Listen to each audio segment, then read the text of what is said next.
हमारी संस्कृति, हमारे संस्कार सदा रहें हमारे साथ। सब्सक्राइब करें तिलक।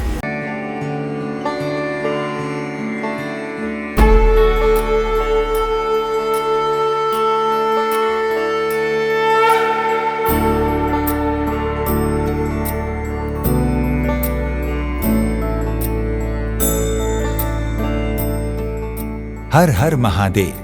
आप सभी का हमारे कार्यक्रम दर्शन में हार्दिक अभिनंदन। भक्तों, भारत की दिव्य भूमि पर अनेकों दिव्य मंदिर हैं जिनकी अलग अलग विशेषताएं हैं। इन्हीं मंदिरों में से एक मंदिर ऐसा भी है जहां एक बार दर्शन करने से ही सभी पापों का नाश हो जाता है और मनुष्य को परम गति की प्राप्ति होती है। भक्तों, यहाँ लोक परलोक के सब सुख भगवान महादेव की कृपा से अनायास ही प्राप्त हो जाते हैं। इस स्थान पर भगवान शिव ने मानव काया में अवतार लिया था और आज भी भगवान शिव इस मंदिर में प्रत्यक्ष रूप से विराजते हैं। तो आइए दर्शन करते हैं कायावरोहण मंदिर अर्थात लकुलीश महादेव जी के। ये परंपरा के मुख्य आद्य स्थापक भगवान लकुलीश जी स्वयं है। उन्होंने प्रणवानंद जी को दीक्षा दी। प्रणवानंद जी के बाद स्वामी कृपालवानंद जी को दी और मेरे गुरु जी का नाम स्वामी राजर्षि मुनि जी है। मैं उनका शिष्य हूँ। गुजरात राज्य के वडोदरा में कायावरोहण गांव, जिसे कारवन भी कहते हैं, जो वडोदरा से लगभग 30 किलोमीटर की दूरी पर है, यहीं पर स्थित है कायावरोहण महादेव मंदिर। ये बहुत ही प्राचीन एवं पौराणिक मंदिर है। इस मंदिर में स्थित महादेव को लकुलीश महादेव कहा जाता है।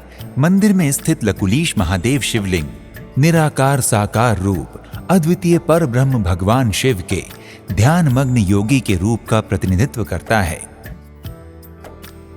भक्तों, कायावरोहण को गुजरात का काशी कहा जाता है। इस दिव्य धाम को चारों युगों का धाम माना जाता है। कहा जाता है कि ये धाम सतयुग में इच्छापुरी, त्रेता में मायापुरी, द्वापर में मेधापुरी और कलयुग में कायावरोहण के नाम से जाना जाता है। कहा जाता है कि जब पृथ्वी धुरी बदलती है तब जहां भूमि होती है वहां समुद्र बन जाते हैं और जहां समुद्र होते हैं वहां भूमि आ जाती है। पर यह स्थान जैसा है वैसा ही बना रहता है। यही इस दिव्य स्थान की महत्ता है। भगवान शिव ने यहाँ काया रूप में अवतरण किया था, इसलिए इसे कायावरोहण कहा जाता है। ये भोलेनाथ के 68 महातीर्थों में से 51वां तीर्थ है। यहाँ विश्वामित्र ऋषि ने त्रेता युग में गायत्री मंत्र की सिद्धि की थी और इसी गांव में मां सती के कंधे का भाग गिरने के कारण यहाँ शक्तिपीठ स्कंद वाहिनी मां का मंदिर भी है। ये कायावरोहण जो नाम है वो बहुत मीनिंगफुल है। भगवान ने यहाँ काया के रूप में, काया में, मानव काया में अवतरण किया था, इसलिए ये महातीर्थ का नाम कायावरोहण है।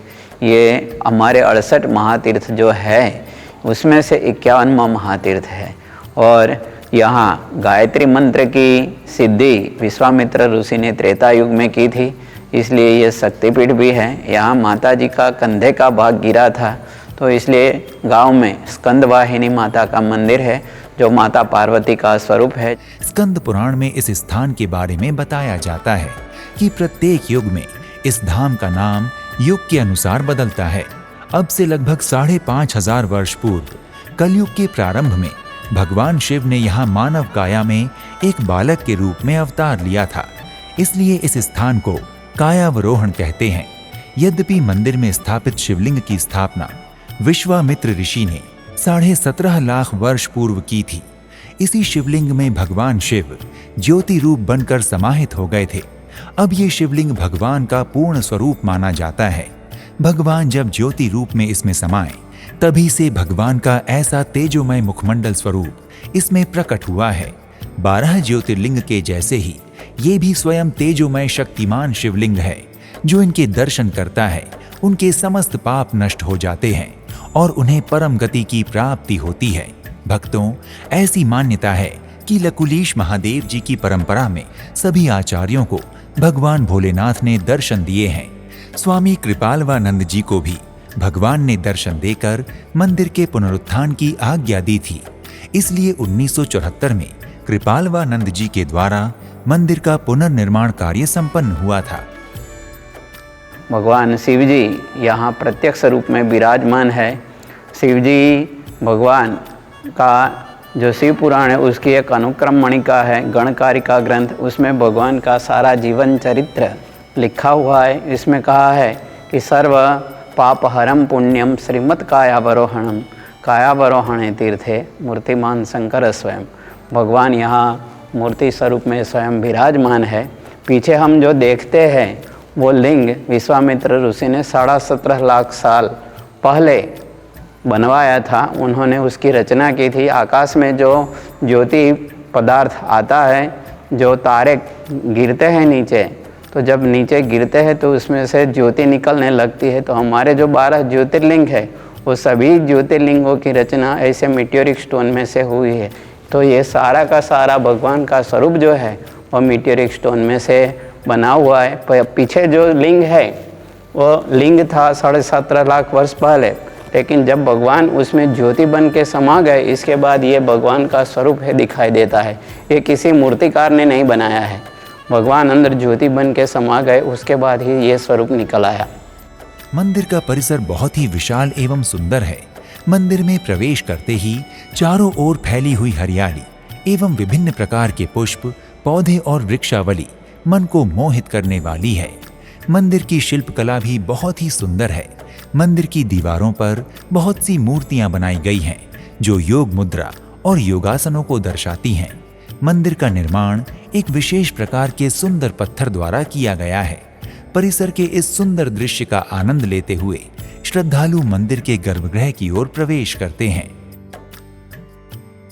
गर्भगृह में लकुलीश महादेव अपने अद्भुत एवं अलौकिक रूप में विराजमान हैं। भक्तजन लकुलीश महादेव जी की पूजा एवं अभिषेक कर अपने समस्त संकटों से तर जाते हैं और अपनी मनोकामनाओं की सिद्धि करते हैं।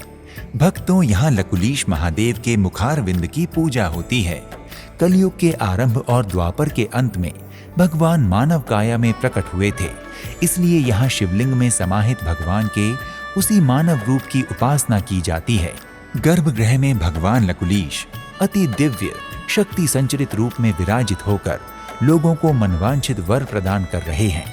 गर्भगृह में माता पार्वती एवं शिवलिंग के सामने ही नंदी जी भी विराजमान हैं। श्रद्धालु गर्भगृह में महादेव के दर्शन करने के पश्चात नीचे के तल में ब्रह्मलोक एवं विष्णुलोक में भी दर्शन करते हैं, जहां ब्रह्मा जी एवं विष्णु जी के कई स्वरूपों को बहुत ही सुंदर मूर्तियों के रूप में विराजित किया गया है। मंदिर प्रांगण में गणेश जी, हनुमान जी एवं देवी माता के भी मंदिर हैं। श्रद्धालु सभी देवी देवताओं का दर्शन पूजन पूरे भक्ति भाव से करते हैं। मंदिर परिसर की ओर से योग शिविर का आयोजन भी किया जाता है, जिसके माध्यम से समाज को योग से जोड़कर स्वास्थ्य और आध्यात्मिक लाभ पहुंचाया जाता है। भक्तों, मंदिर संस्था के द्वारा यहाँ यज्ञशाला और भोजनशाला भी संचालित की जाती है। लोगों की आस्था है कि यहाँ समस्त कार्यों की सिद्धि अति शीघ्र होती है। यहाँ किए गए जप, तप, ध्यान और दान का करोड़ों गुना फल मिलता है।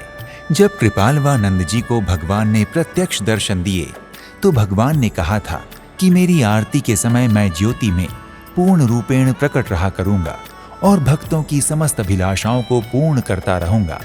इसलिए आज भी सभी श्रद्धालुओं का विश्वास है कि यहाँ विराजित भगवान भोलेनाथ सबकी मनोकामनाओं को पूर्ण करते हैं। कहा जाता है कि भगवान ने यहाँ 1008 लिंग की स्थापना की थी। इस क्षेत्र में जहाँ भी खुदाई होती है वहीं से कोई ना कोई शिवलिंग का भाग प्रकट हो ही जाता है। यहाँ कंकर कंकर में शंकर है।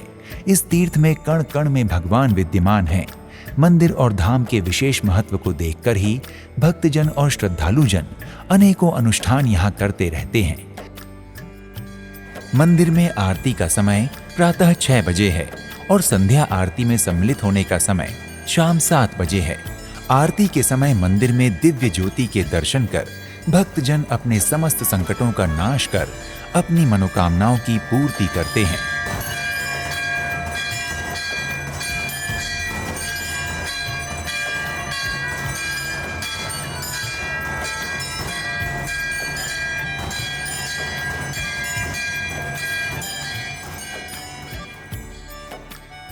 भक्तों, यदि आप कायावरोहण लकुलीश महादेव के दर्शनों के लिए आएं तो स्कंद वाहिनी माता मंदिर, जो कायावरोहण गांव में ही स्थित है, यहाँ भी दर्शन अवश्य करें।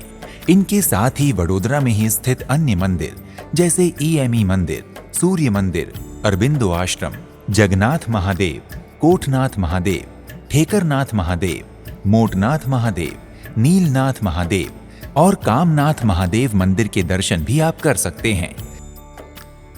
आप वडोदरा में स्थित कायावरोहण लकुलीश महादेव मंदिर की यात्रा देश के विभिन्न शहरों से हवाई, रेल एवं सड़क मार्गों के माध्यम से आसानी से कर सकते हैं। वडोदरा में स्थित कायावरोहण लकुलीश महादेव की यात्रा हवाई मार्ग से करने के लिए आपको वडोदरा हवाई अड्डे की यात्रा करनी होगी। यहाँ के लिए दिल्ली, मुंबई आदि प्रमुख शहरों से फ्लाइट आसानी से मिल जाती है। हवाई अड्डे से आपको मंदिर की यात्रा के लिए टैक्सी मिल जाएगी। और यदि आप कायावरोहण लकुलीश महादेव की यात्रा रेल मार्ग से करना चाहते हैं तो वडोदरा देश के कई प्रमुख शहरों से रेल मार्ग द्वारा जुड़ा हुआ है। आप आसानी से वडोदरा रेलवे स्टेशन पहुंचकर यहां से टैक्सी द्वारा कायावरोहण लकुलीश महादेव मंदिर की यात्रा कर सकते हैं। कायावरोहण लकुलीश महादेव मंदिर की यात्रा सड़क मार्ग द्वारा करने के लिए वडोदरा शहर देश के हर बड़े शहर से सड़क मार्ग द्वारा जुड़ा हुआ है। आप सरकारी अथवा निजी वाहन द्वारा वडोदरा पहुंचकर मंदिर के दर्शन कर सकते हैं। भक्तों, यदि आप कायावरोहण लकुलीश महादेव की यात्रा करने की योजना बना रहे हैं तो शीघ्र ही अपनी यात्रा का श्री गणेश करें और भगवान भोलेनाथ की कृपा से अपनी कार्य सिद्धि करें। अगले एपिसोड में आपसे एक और धाम की यात्रा पर फिर से भेंट होगी। तब तक के लिए नमस्कार। जय भोलेनाथ। हर हर महादेव। इति शुभम।